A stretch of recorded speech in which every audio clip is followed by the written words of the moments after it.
Blew out in the first round, unexpectedly caught by Anna Bernholm of Sweden, and a neat takedown and a nice transition. And once in the Osai was up, couldn't move. Beautifully held by Bernholm. She's a promising fighter, that Swede. Yeah, a bit of a surprise there. Yeah, I was. No one tagged her at all, Nope. and she came out and showed everybody.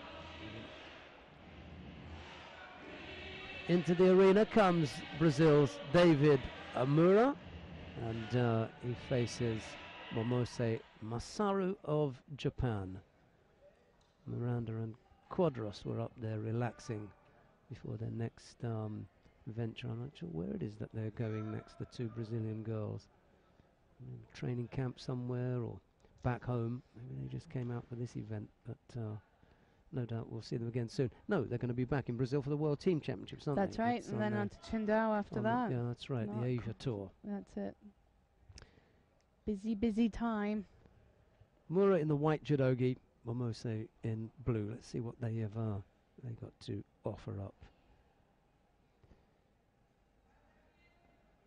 Moura really destroyed Turkmenistan's Kakajan Muredov. Made short order of him. Can't remember what the winning technique was, but he ended up very, very close and ready to hold him, but it escapes me now what it was that brought him down. Sienagi, I think. Was it Sienagi? Yeah, it could have been. So you're talking about the line. Yeah, how he had that just kind of that finished position when. Yeah. Oh, is that right? With the foot in, was that the one? Uchimata and Momose at the end almost nearly turned him. Momentarily in trouble himself, and then he took control and almost got the hand. Just slipped off, really. If he had kept his grip, that could have been very dangerous. Some of the youngsters from the Japanese team looking on, they were all about 20, 22 maximum in age. Tentative stab at a right Ouchi, and he goes right-sided for Osodagari, but Moura's up for that, steps back and off and away from it, and they wander out the area, and the referee calls mate. Back in the middle now.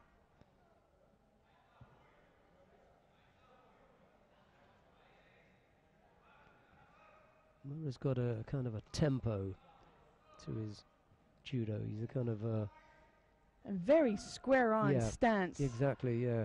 And then all of a sudden, he'll explode. That's not bad for a big guy, to be honest, plus 100 kilos. To, you know, get that kind of movement. He was too far away to trouble the Japanese with that, but, you know, could work. Could work at the right moment. He comes up with a better position. He could trouble. Oh, not another tooth. There we go. Tooth and toes all over the place.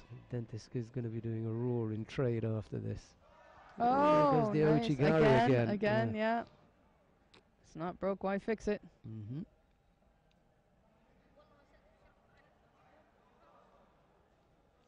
The Japanese are searching for a heavyweight and have been ever since Ishii decided to go wandering off to the United States of America to you know, ply his trade in some unmentionable pastime. The sacrilege. Yeah.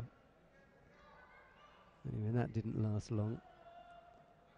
But since Ishii's departure, it's been extremely thin pickings for the Japanese. Just the one major title in the 4-year period since Ishii's departure. That was one World Championship win to Kamikawa over Rinne in Tokyo, and in some people's minds, somewhat controversially, so in a split decision.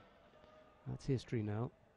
What the Japanese want to do is identify who it is that's going to take Ishii's place and win them back the men's heavyweight title. Trying his own Uchigari there. But look at this. Usually it's, you know, with a left stance, it's very extreme, but we have a square-on player. There we are. See, always interrupting me. Nice big Haragoshi from Momose puts his man down.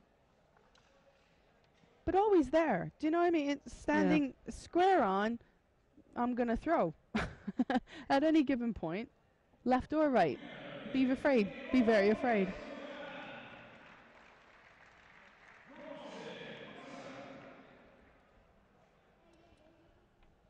Momose may be the man, but you know there's a degree of mobility that you want to add to that power. He's obviously got some power and some throwing skills, but I'd like to see a little bit, you know, oomph. Yeah, some of the big guys out there, he's not going to do it. The days of just putting on a Japanese flag and saying, okay, they're gone.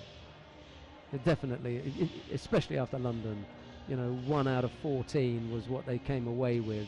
That wasn't in the plan. That was unbelievable. When Neil and I were sitting down doing the analysis, it was, we just could not figure out what went wrong in the Japanese camp. Not a man came away with a gold medal, and that was painful. There's talk about it now, actually. You know, quite a lot of talk about what went wrong and how they can fix it and all sorts of things. And over this next period, I've got absolutely no doubt whatsoever that you'll see the Japanese, you know, winning left, right, and centre. But it's making sure that on that single day